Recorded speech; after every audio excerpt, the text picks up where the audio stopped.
Abra a sua Bíblia. Segundo livro dos Reis, no capítulo 4.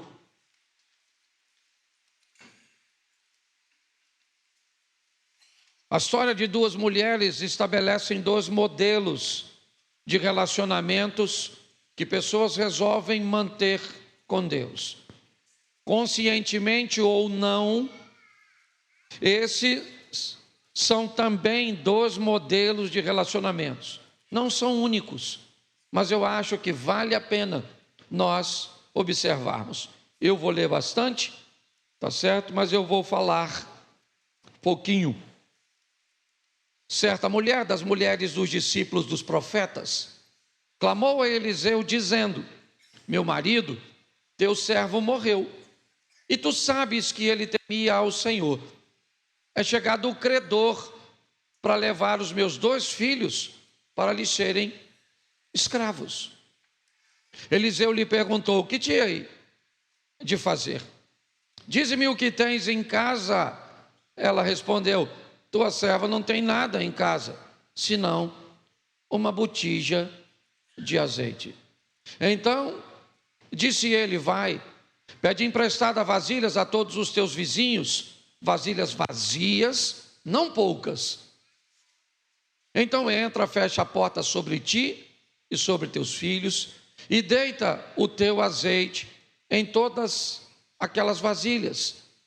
Põe à parte a que estiver cheia. Partiu, pois, dele e fechou a porta sobre si e sobre seus filhos. Estes lhe chegavam as vasilhas e ela as enchia. Cheias as vasilhas, disse ela a um dos filhos: chega-me aqui mais uma vasilha. Mas ele respondeu: não há mais vasilha nenhuma. E o azeite parou. Então foi ela e fez saber ao homem de Deus, e ele disse: vai, vende o azeite, paga a tua dívida, e vive tu e teus filhos, né? E tu e teus filhos vivei do resto. Certo dia passou Eliseu por Sunem, onde se achava uma mulher rica, a qual o constrangeu a comer pão. Daí todas as vezes que passava por lá, entrava para comer pão. Ela disse ao seu marido: vejo que este que passa por nós é santo homem de Deus. Façamos-lhes, pois, em cima um pequeno quarto, obra de pedreiro. Ponhamos neles uma cama, uma mesa, uma cadeira e um candeeiro. E quando ele vier à nossa casa, retirar-se-á para ali. Um dia, vindo ele para ali, retirou-se para o quarto e se deitou. Então disse ao seu moço Geazi: chama esta sunamita. Chamando a ele, ela pôs-se diante do profeta. Este dissera ao seu moço: dize-lhe, eis que tu nos tens tratado com muita abnegação, que há de fazer por ti? Haverá alguma coisa que se fale a teu favor ao rei ou ao comandante do exército? Ela respondeu: habito no meio do meu povo. Então disse o profeta: o que há de fazer por ela? Geazi respondeu: ora, ela não tem filho, e o seu marido é velho. Disse Eliseu: chama. Chamando-a ele, ela se pôs à porta.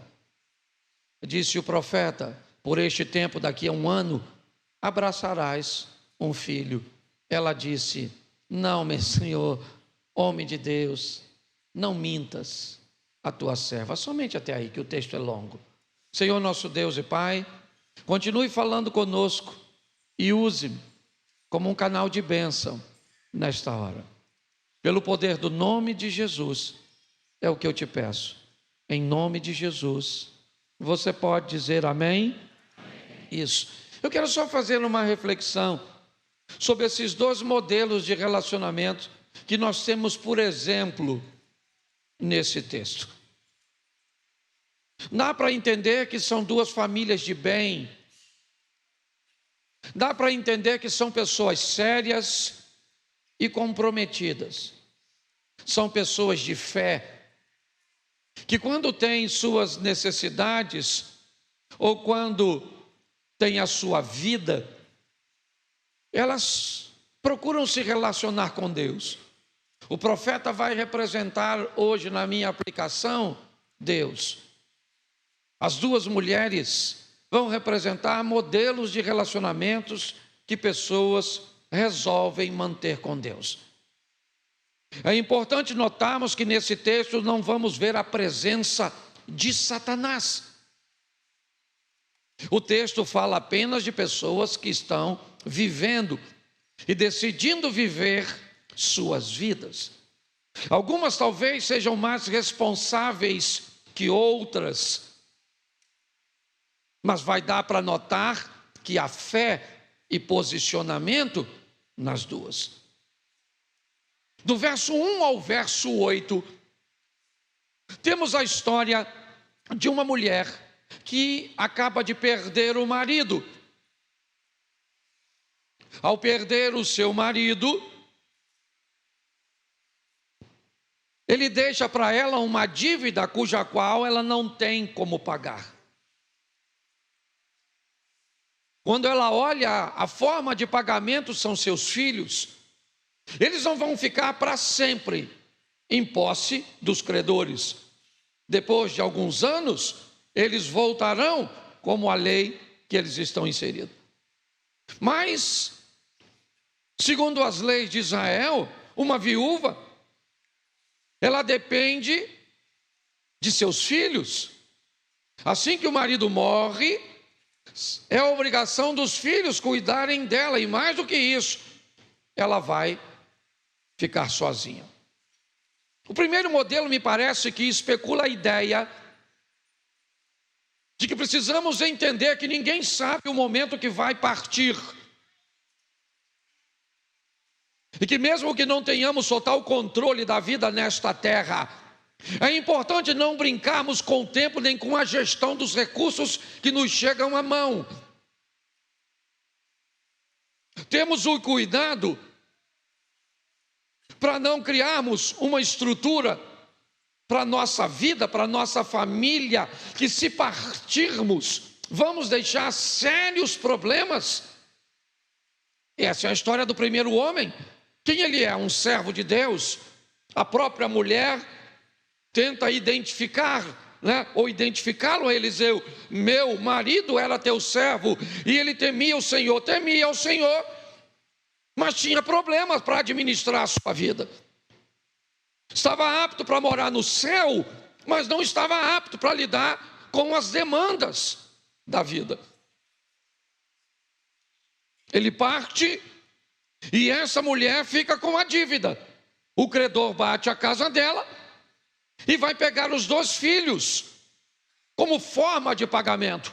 Desesperada, ela vai recorrer a Deus, na pessoa do profeta, no representante legal de Deus na terra. O profeta Eliseu. Você viu que ela vai até ele explicando a situação. Meu marido, teu servo, é morto, e um credor acaba de bater na minha casa, me apresentando uma dívida que provavelmente ela não tinha conhecimento. E ele diz: o que eu vou fazer? É como se o profeta dissesse: então quer dizer que você faz besteira com seus negócios, e quando dá errado, você vem e me procura? Me parece que é mais ou menos isso. O que eu tenho com isso? O que eu hei de fazer por você? Essa não é a minha esfera. Eu sou um profeta. Você precisa de alguma coisa espiritual? Eu estou aqui, eu estou pronto. Mas não é isso. O que você me traz é um problema que não precisava existir. Mas entendendo a situação, e se ele é um representante de Deus, inevitavelmente a misericórdia vai estar com ele. Então ele é duro inicialmente, mas ele diz a ela: o que eu tenho com isso o que eu vou fazer por você? Mas aí ele pergunta: o que você tem na sua casa? O que você tem em casa? Note que ele já sabe. Ele sabe que por mais que ela tenha alguma coisa em casa, o que ela tem em casa não é suficiente para resolver o problema dela. Porque se ela tivesse em casa algo que pudesse resolver o problema dela, ela não levaria seu problema ao profeta. Ela resolveria o problema e pronto.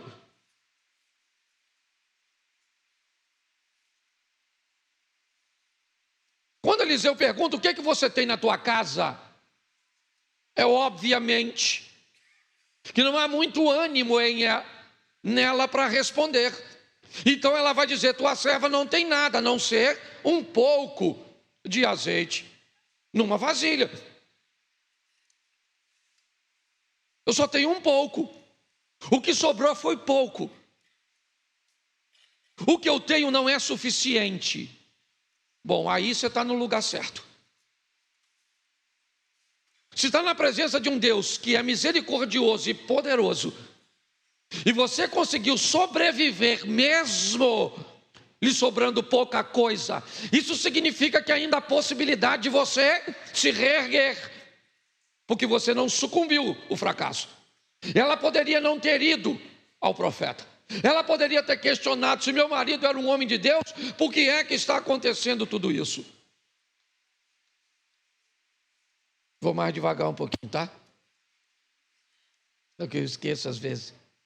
Aqui.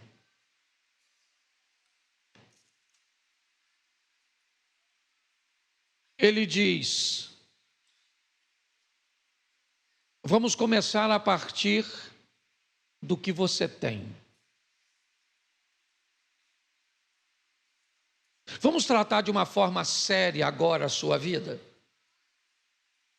Então pare de olhar para seu ideal, porque ele não é sua realidade.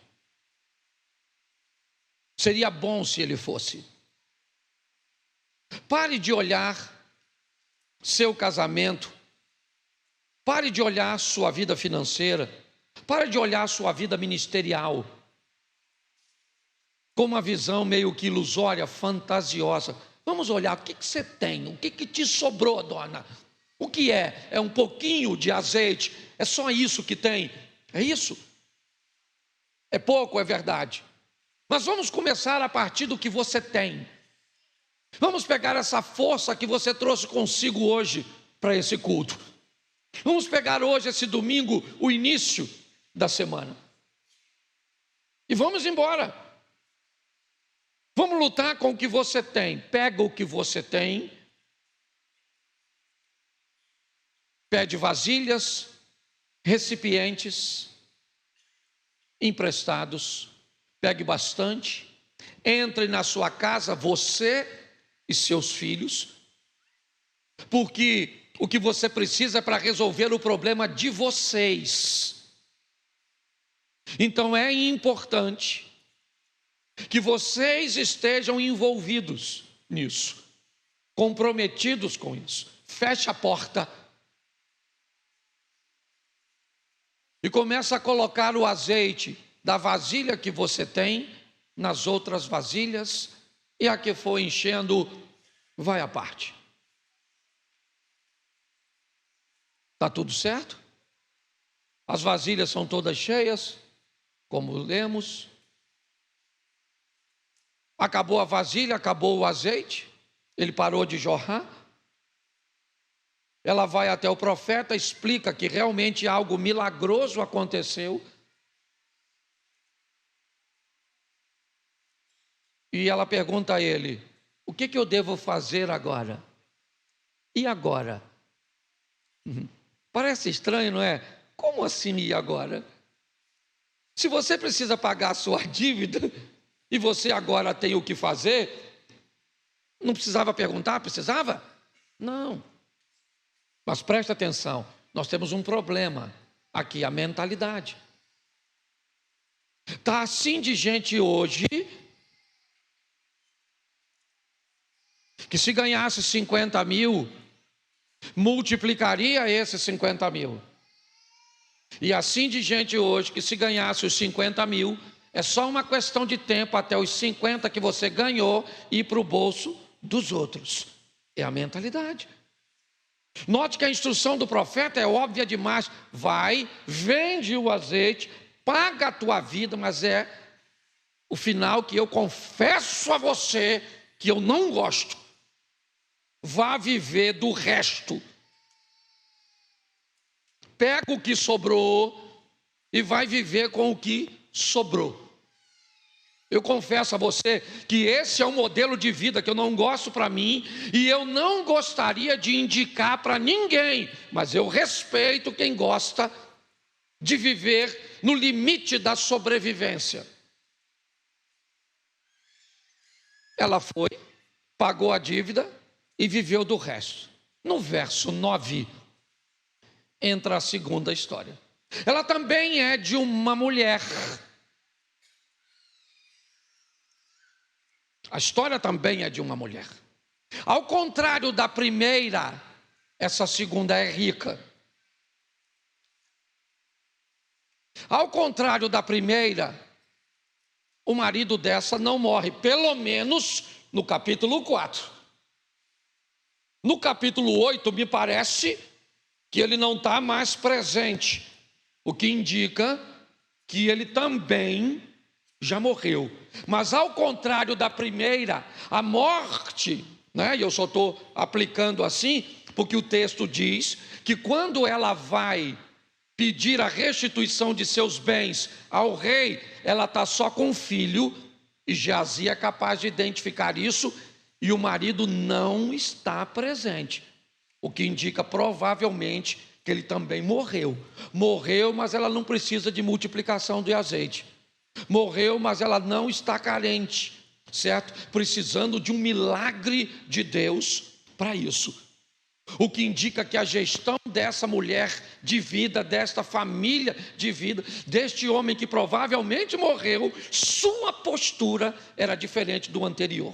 Estamos todos na mesma igreja, estamos todos debaixo dos mesmos louvores, das mesmas oportunidades e da mesma palavra, mas não se engane, não vamos sair daqui com a mesma perspectiva do que vai acontecer. Um culto que pode ser uma bênção para um, pode não ter efeito nenhum para outro. Alguém pode sair daqui maravilhado, dizendo, nossa, que culto sensacional. Outros podem dizer, falar assim, nossa, se eu soubesse, tinha ficado em casa. Falando da mesma coisa. Agora nós estamos vendo uma mulher. Verso 9. Eliseu vai passar por Sunem. Havia ali uma mulher rica, a qual o constrangeu a comer pão. Ela inicia um convite que não deveria ser feito por ela, e sim pelo seu marido. Ela não é chefe da família. Por isso talvez a expressão constrangimento, insistência. Por isso me parece que Eliseu inicialmente rejeita o convite, porque não era feito pelo marido, pelo chefe. E ela diz, eu quero que o senhor vá na minha casa comer pão, eu quero dar um lanche para o senhor e para esse moço. Ao contrário da primeira mulher que procura Deus, precisando de um milagre, a segunda também procura Deus no profeta, mas essa quer dar a ele alguma coisa. Ela não precisa. Há uma necessidade na primeira, que não há na segunda. Porque, tem gente que se relaciona com Deus por necessidade. Outros se relacionam com Deus por afinidades. Por entender quem Ele é. Eu não estou discriminando isso, não. Eu só estou estabelecendo dois modelos que talvez você consiga se encaixar em um deles. Agora, Eliseu vai à casa dela comer pão. E daí, um relacionamento começa. Obviamente que a primeira vez que ela leva Eliseu na sua casa, ela presta atenção em Eliseu. Ela presta atenção em Geazi. para descobrir se Eliseu e Geazi têm como frequentar sua casa. Obviamente que ao entrar na casa da mulher, Eliseu observa aquela mulher, observa seu marido, para descobrir se aquela casa é um local que ele deve frequentar.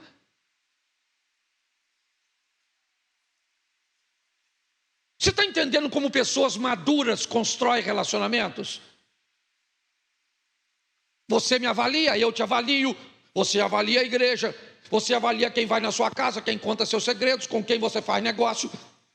Que tipo de acesso você confere às pessoas acerca de você? Isso é relacionamento maduro. Por mais, você pode falar isso da boca para fora. É amigo de fulano, é meu amigo também. Isso é uma frase tola. O amigo de alguém pode chegar até bem recomendado para mim, mas para ser meu amigo tem que passar nos meus critérios. Nós estamos olhando agora para essa situação. Eliseu vai à casa dela, começa a comer. Daí, todas as vezes que passa por lá, ele entra para comer pão. Ele é bem-vindo na casa dela. Ela se alegra de recebê-lo, ele se alegra de passar por lá e está tudo certo. O relacionamento foi crescendo, crescendo, crescendo, crescendo, crescendo. Lembra quem é Eliseu? Eliseu representa Deus. E essa mulher representa um modelo de relacionamento com Deus. Alguns vivem o primeiro modelo, são 8 versículos, as coisas são muito rápidas, vivem seus milagres e de repente as coisas acabam. Outros não. Outros, a história prossegue. As coisas continuam. Agora, aquela mulher chama seu marido e diz: eu vejo que este que passa por nós é um santo homem de Deus. Quando ela chama a primeira vez, foi só para fazer um lanche, Abner. Mas já que ela se relacionou com ele, já que ela olhou para ele e ele olhou, já que eles se conheceram, ela diz: ele cabe na nossa vida. Dá para fazer um espaço aqui. Dá para eu me relacionar com Deus. Você sabe se dá para você se relacionar com Deus ou não? Dá? Ou não? Você tentou botar ele ou colocá-lo da noite para o dia de forma abrupta na sua vida? Foi isso? Você viu se dava para viver sem sexo, para viver com ele, já que você não está no matrimônio? Você já descobriu se dá para colocar boa parte de seus recursos financeiros no reino de Deus? Você já descobriu se dá para viver sem esse estilo de roupa, sem esse vocabulário, sem frequentar esses lugares? Você já descobriu se dá para controlar esse temperamento, esse ímpeto? Será que dá? Ou será que você tentou colocá-lo dentro da sua vida, dentro da sua casa, sem descobrir primeiro, de uma forma um pouco mais segura, se esse relacionamento teria futuro? Porque foi assim que ela começou.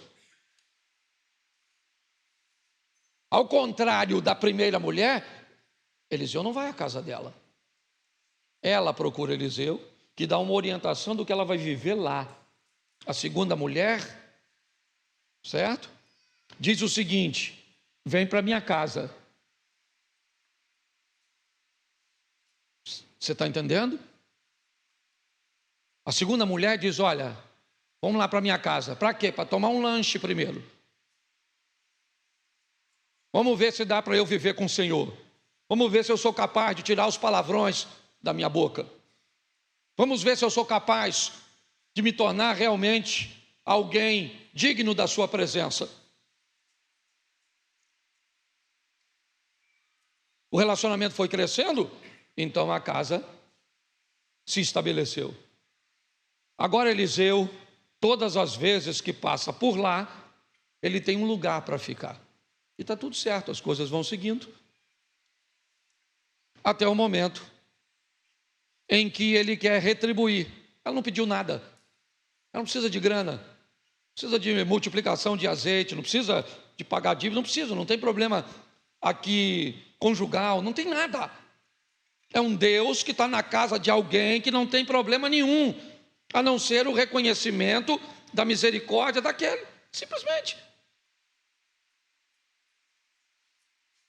Mas como Deus não fica devendo nada para ninguém, ele olha a Geazi e diz, Eliseu disse, essa mulher nos serve, ela fez tanta coisa por nós, e ela foi muito clara, vejo que este que passa por nós é um santo homem de...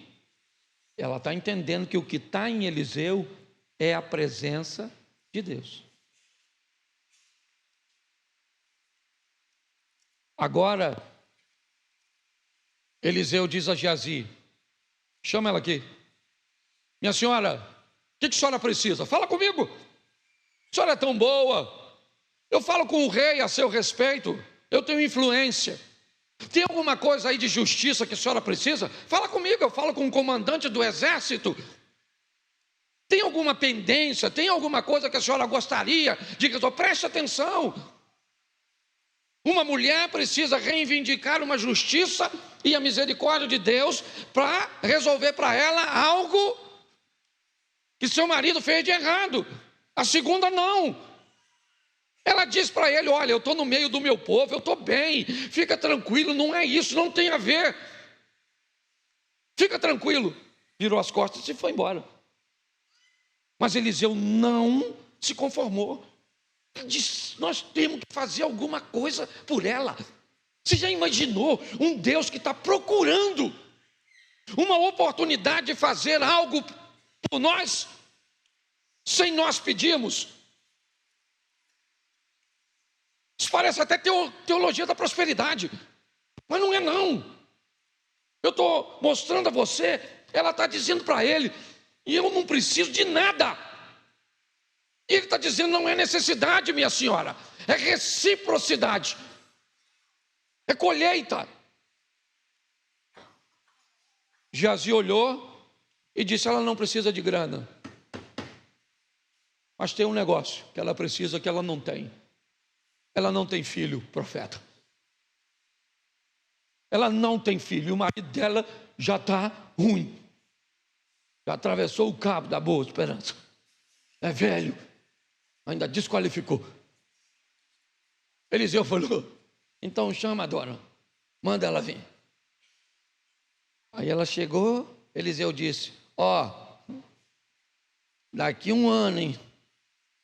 1 ano eu volto aqui, a senhora tem 3 meses para cerol.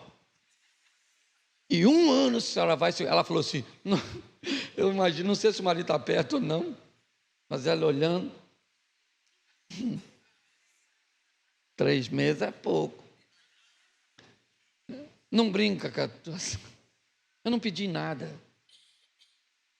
Olha, a Bíblia diz algo preciosíssimo. Podemos manter um relacionamento com Deus de uma tal forma que Deus pode satisfazer o desejo do nosso... É um modelo, não é um único não, gente. Tá certo? Para você que vai criticar na internet, não é o único não. Tem outros modelos, mas também tem esse, que muitas pessoas conseguem utilizá-lo. Eu respeito, eu não tenho problema com isso. O problema vai começar quando você achar que o seu modelo tem que ser o meu modelo, porque eu consigo conviver com o seu. Entendeu? Eu consigo conviver o seu no monte, eu consigo conviver com o seu todas as madrugadas, eu consigo conviver. Mas quando você não consegue mais conviver com o modelo do outro, certo? Como ninguém diferente de você pode subsistir no seu mundo, porque você é uma pessoa que resolveu viver sozinho, porque todas as vezes que você não tolera alguém diferente de você, você vai para o Gênesis, não é bom que o homem esteja... Então qualquer pessoa para se relacionar com você tem que ser uma extensão de você. ela tem que pensar como você, ela tem que gostar das mesmas coisas que você gosta, ela tem que fazer tudo o que você quer, porque você é um narcisista. Todas as vezes que chega alguém diferente de você, você tenta transformar ele em você. Tem que ser do seu, às vezes é involuntário, não é maldade. Isso é muito comum. Pessoas querem casar com a extensão de si mesmo para continuar sozinhos. Certo? Porque se chega alguém diferente de você, isso vai complicar. Mas vamos voltar para o texto. Aqui. Ela vai procurar o profeta. Quando ela está chegando, de longe, depois você lê que não dá tempo de eu ler tudo. Eliseu olha para seu assistente e diz: ah lá, vem a sunamita. Vai lá e dá uma olhadinha lá. Vê como é que estão as coisas. Ele vai até ela e diz para ela: como é que vai a senhora? Como é que vai seu marido, seu filho? Ela falou: vai tudo bem, está tudo certo. E ela continua caminhando na direção de Eliseu. Quando ela chega perto de Eliseu, ela se lança aos pés de Eliseu. E o assistente de Eliseu tenta tirá-la com muito carinho. E Eliseu disse: não tira, deixa ela ir, porque Deus não me mostrou o que está acontecendo. Deus não me revelou. Claro que não vai revelar. Não tem lógica. Para que Deus vai revelar algo, certo? Para com alguém que tem intimidade para falar. E Deus gosta de relacionamento. Deus não vai revelar. Então ela explica: eu estou com um garoto lá na minha casa, sabe aquele garoto? Ele morreu.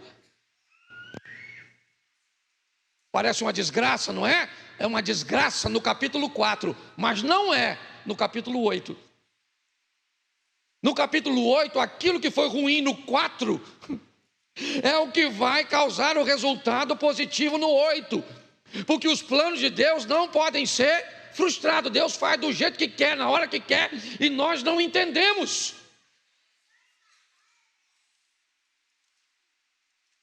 Eliseu vai para a casa dela. O menino ressuscita. Ela devolve e a vida segue. Capítulo 8 e a gente termina mais 5 minutos. Certo dia, capítulo 8, por favor. Aí é versículo. Capítulo 8, verso 1.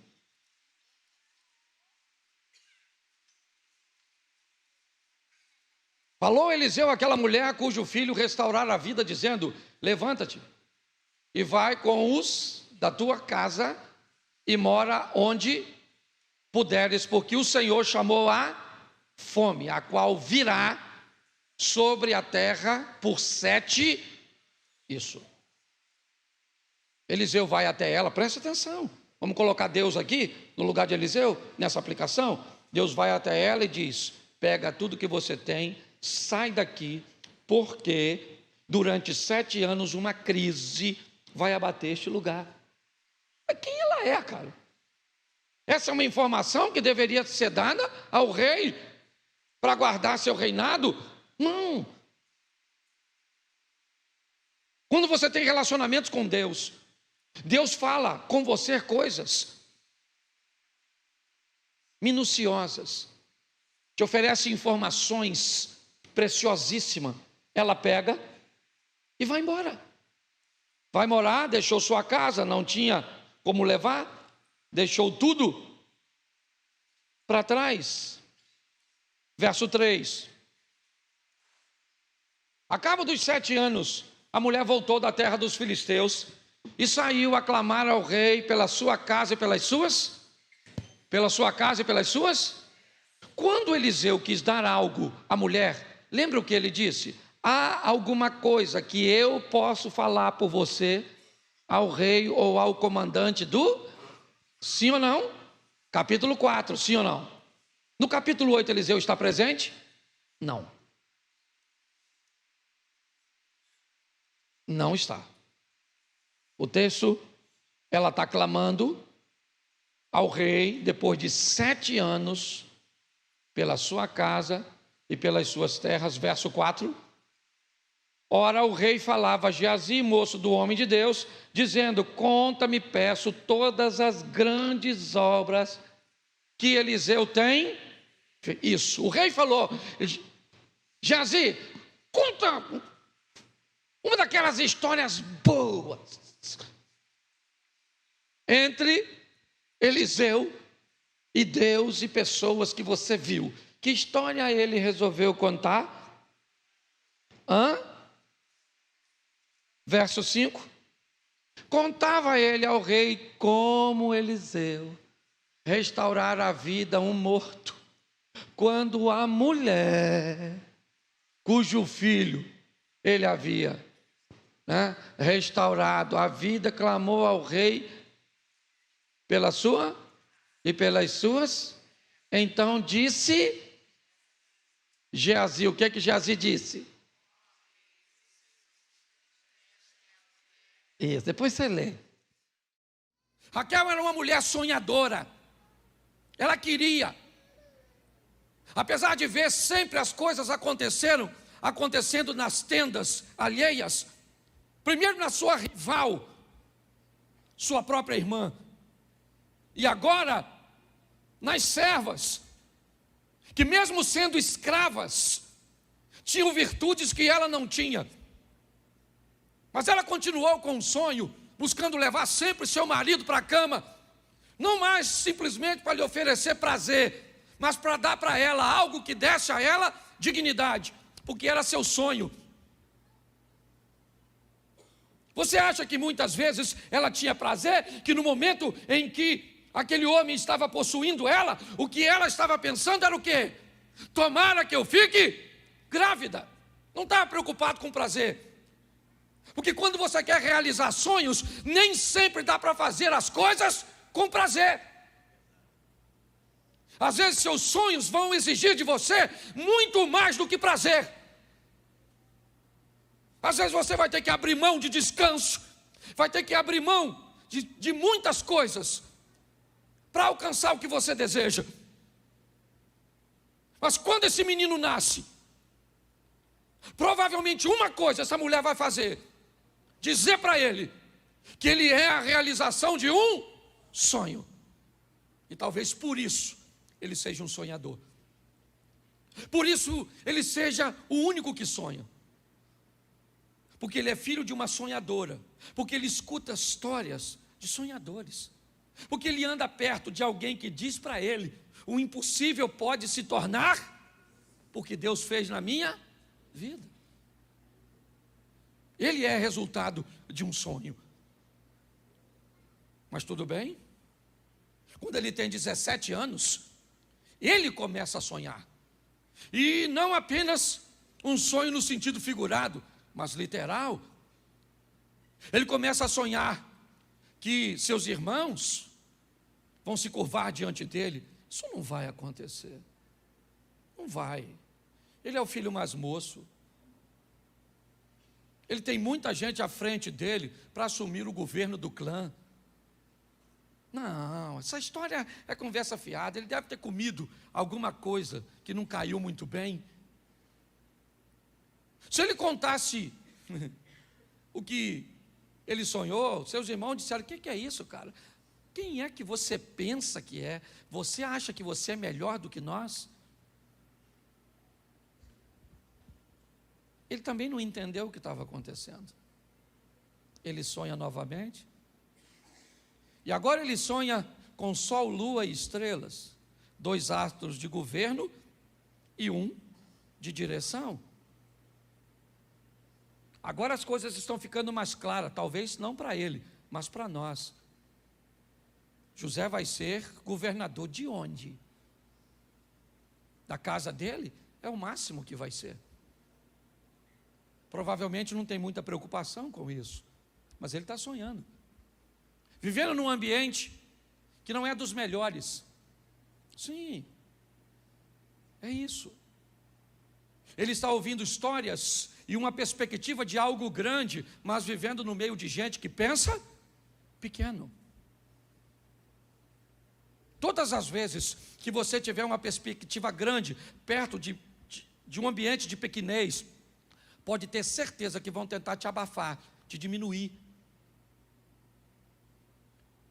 Porque muito pior do que você se tornar grande, é você se tornar grande perto de alguém pequeno. É um grande desafio. Mas o texto diz que ele é o mais novo, sim. E o que ele tem ao redor? Irmãos, o que ele tem ao redor? Pessoas com comportamento ruim. O que ele tem? Modelos estragados, tóxicos. Onde? Ao redor dele.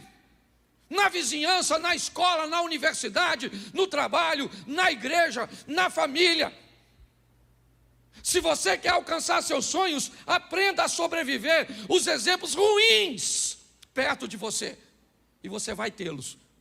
E eles serão uma boa desculpa para você se tornar um derrotado. Uma derrotada. Eu não venci porque ninguém venceu. Eu não venci porque meu pai não pôde pagar uma escola. Eu não venci porque, eu fiz isso, fiz aquilo outro. Tá bom.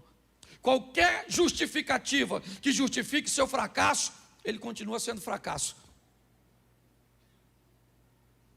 Você pode ter certeza que perto de você sempre vai ter uma pessoa ruim para te oferecer algo que faça com que o que Deus tem para você não se cumpra. Como essa pessoa aparece? Como a melhor pessoa do mundo. É alguém para te exercer influência. Ela tem que ser descolada, ela tem que ser bonita, ela tem que ser legal, o ambiente tem que ser favorável, porque é para acabar com o seu sonho, é para destruir a vida de um filho de Deus, que é você, que sou eu. Sim, é nesse ambiente. E o texto diz que José, como Noé e como outros, como Elias, se mantém firme num ambiente onde as coisas estão ruins. Porque é isso. Vamos criar um ambiente global. Pense o que todo mundo está pensando. Fale o que todo mundo está falando. Veja o que todo mundo está vendo. Seja manipulado. E mais legal de tudo isso, seja manipulado por uma estrutura que faz com que você pense que você é capaz de pensar o que deseja, ou fazer o que quer. Mas não. O verde que você usa hoje e que está na moda, não foi decidido por você. Foi um grupo pequeno que decidiu em salões de moda, em Milão, Paris, Nova York, São Paulo, quando chega a Fashion Week, a semana Fashion da moda. É isso. Nós usamos o que os outros querem que use, comemos o que eles querem que comamos, acreditamos no que eles querem que acreditamos. Um grupo pequeno determina. E somente os que veem, e aliás, hoje tem tanta gente andando na contramão, que quem está andando hoje na mão certa, é que parece que está errado. Hoje qualquer coisa que vá em confronto com a opinião de massa, é discurso de ódio. Não existe mais a expressão, ou me expressar, não existe mais. Se eu me expresso de uma forma que não condiz com o pensamento pré-programado, eu sou fascista ou fascista. Eu sou retrógrado, ultrapassado, eu sou isso, eu sou aquilo. Eu tenho que aprender que eu estou no meio de um povo, mas eu preciso saber como vou me comportar com ele. Se você não sabe se comportar bem na universidade, não vá para ela. Se você não é capaz de se comportar bem no ambiente, e se ele pode te corromper, se você não tem maturidade, não vá. Essa é a grande verdade. José é alguém que sobrevive tudo isso, mas ele está pressionado. Ele está pressionado por quê? Porque ele não cumpre o padrão. Ele é a exceção, a regra. Ele tem 10 irmãos e uma irmã até o presente momento. Não sei qual era o comportamento de Diná, mas Rubens, Simeão, Levi, Judá, Isacar, Zebulum, Gade, Azer, todos eles, menos Benjamim, que vai nascer depois. Mas ele entendeu que ele era alguém diferente e pronto. Sim, se você é diferente, vão te chamar de feio. Sim, é a história do pato. É a história do patinho, que nunca foi pato, mas que como vivia como patos, precisava parecer com pato. Mas ele nunca foi pato, ele sempre foi cisne. E como cisne, ele era feio, porque ele era diferente. É isso. Você vai para um lugar onde tem um protocolo, se comporta diferente. Você é feio. Você é isso, você é aquilo, é esse. O ambiente é o mesmo, gente. Porque a Bíblia, ela se atualiza, sabe? É que o seu celular pede atualização. E a Bíblia não precisa. Ela se atualiza por si mesmo. O livro mais atual, a Bíblia é mais atual que o jornal de amanhã, se você quer saber. E assim, é nesse ambiente. E nesse ambiente, esse cara não vai a lugar nenhum. Então Deus diz, não dá para ficar mais aí. Porque eu mudei a vida de Abraão assim, eu mudei a vida de Ruth assim. Todas as vezes que eu quero mudar a vida de alguém, eu preciso tirar gente que não cabe na sua vida, pelo menos no momento atual. Até aí está tudo bem. O pior não é isso. O pior é que ia chegar um momento que alguém ia dizer: eu não entendo como Deus anda com um cara desse. Bom, meu irmão, quando o nome de Deus vai para o rolo, e vai, pode ter certeza que vai, uma hora vai para o rolo quando o seu vizinho olha seu comportamento, uma hora vai para o rolo quando você não paga uma dívida, quando você é envolvido numa violência doméstica, num escândalo, uma hora vai. E aí tem um problema, porque se tem uma coisa que Deus preza, é o nome dEle. O nome dEle é sobre todo nome. Lembra Moisés? Eu vou falar com o faraó e ele vai me perguntar quem me enviou. Ele diz, só diga para ele que o eu sou te enviou. E deixa comigo porque eu resolvo com ele. O nome de Jesus é sobre todo nome. Se você quer botar seu nome e do lado dele cristão, é bem legal, está até na moda. Mas eu vou falar uma coisa para você. A hora que o nome de Deus for para o rolo, por sua causa, meu irmão, dá uma lida no que aconteceu com Davi, porque o negócio vai ficar ruim para tu. Ah, nossa, eu quero um dom, nossa, que beleza, eu prego, eu canto, eu tenho visões, isso é muito legal. É utilitário o que você quer, beleza, mas por detrás disso, eu sei. Eu entrei no contexto do Evangelho, sério que já é aquilo tudo ali, já estou acabando. Agora que eu notei, ninguém falou nada, tá vendo? Ninguém vai falar, né? Desculpa. Já estou terminando, me dá mais 5 minutinhos. Todo mundo achava que por eu ser bem-humorado, é só uma questão de tempo. Eu ia estar num relacionamento extraconjugal, eu ia estar num escândalo com grana. Mas uma das primeiras coisas que eu aprendi ao caminhar com Jesus, é que a hora que Ele colocasse o nome dEle sobre o meu, o negócio ia mudar de figura. E eu entendi o peso de tudo isso. Quando o nome de Deus vai ser mal falado pelo exemplo de Davi, Deus manda a 4ª visita, o Natã. O primeiro foi para ungir, o segundo foi para matar, o terceiro foi para desmorar ali. O primeiro conseguiu ungir, sim ou não? Sim ou não? O segundo conseguiu matar?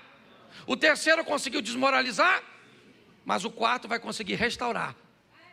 Porque eu não sei o que aconteceu com você lá, eu sei que Deus te restaura aqui. Porque hoje nesse culto, eu quero que você entenda que Deus enviou uma palavra como Natã, para levar você de volta ao caminho. Mas é importante que você saiba o peso de tudo aquilo que aconteceu com Davi. Deus disse para Davi, através de Natã, a espada nunca mais sai da sua casa. Seu filho vai se deitar com as suas esposas. Olha só, e todo mundo vai saber. O que você fez escondido, ele vai fazer às claras. E durante esse processo, Davi diz: pequei, somente pequei contra o Senhor. E o que ele está dizendo? Eu vou morrer, olho por olho, dente por dente. Eu matei Urias, eu morro. Natan disse: não, fica tranquilo, porque Deus te perdoou, mas seu filho morre.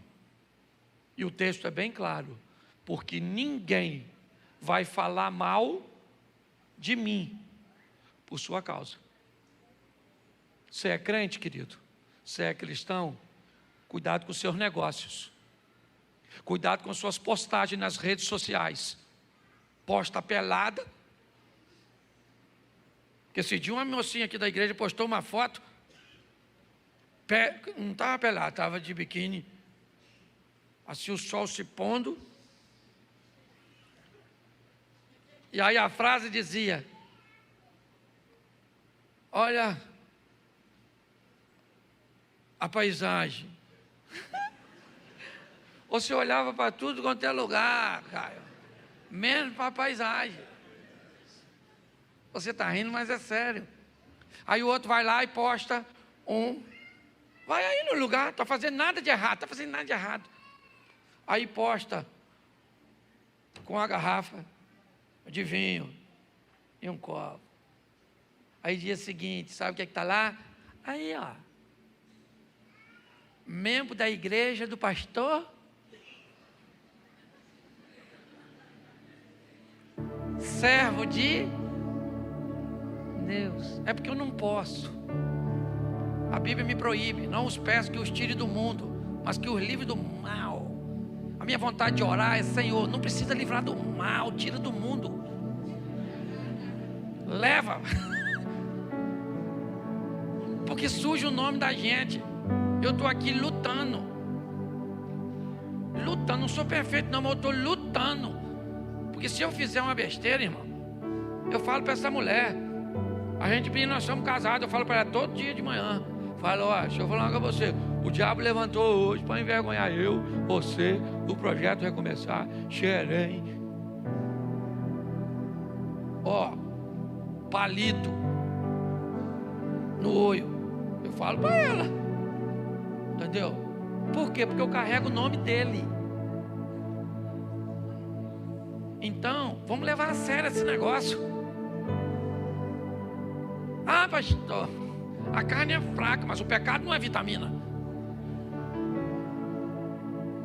Você acha que é difícil só para você? Há um complô no céu ou no inferno para desmoralizar você. Quem você acha que é na fila do pão? A chapa é quente para todo mundo. Entendeu? O diabo quer acabar com o seu casamento. Por quê? Porque isso envergonha o reino de Deus. Ele quer acabar com os seus filhos, porque isso envergonha o reino de Deus, envergonha a família. Ele quer que você não pague os outros. Ele quer que o carro da companhia entre lá e corte sua luz, porque tudo isso desmoraliza. Então você quer carregar o nome dele? Vamos levar esse negócio a sério. Porque quando Deus falou: Davi, chega aí, maluco, sai do grupo, vem para o privado. Pô, cara, não estou te entendendo, maluco. Tu era um Zé Ruela atrás de umas ovelhinhas. Peguei você. Lembra quando você matou o urso? Eu estava lá, rapaz. O leão. E aquele gigantão que você ia errar aquela pedrada, fui eu que. O Saul também, rapaz, queria te matar. Lembra? Aquela maluca pelada.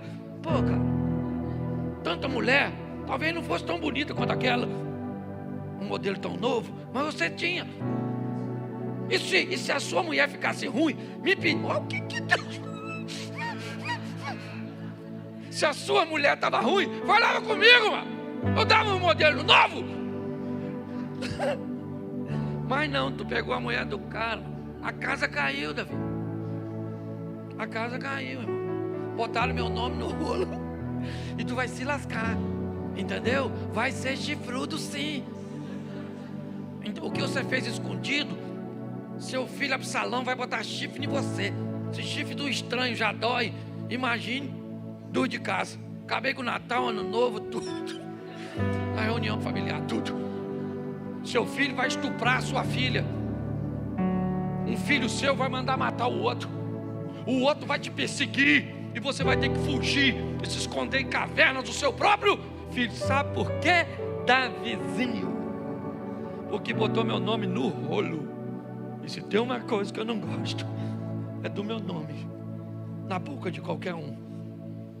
Aí eu falo: Senhor, nem sei se eu estou afim de ter seu nome.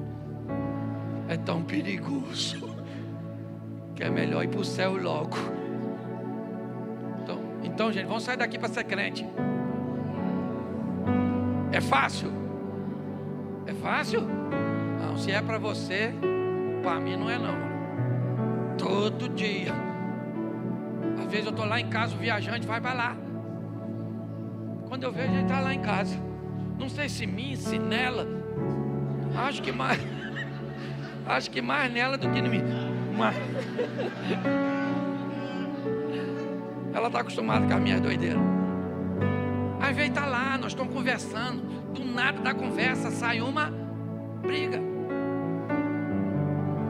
Brigando por quê? O viajante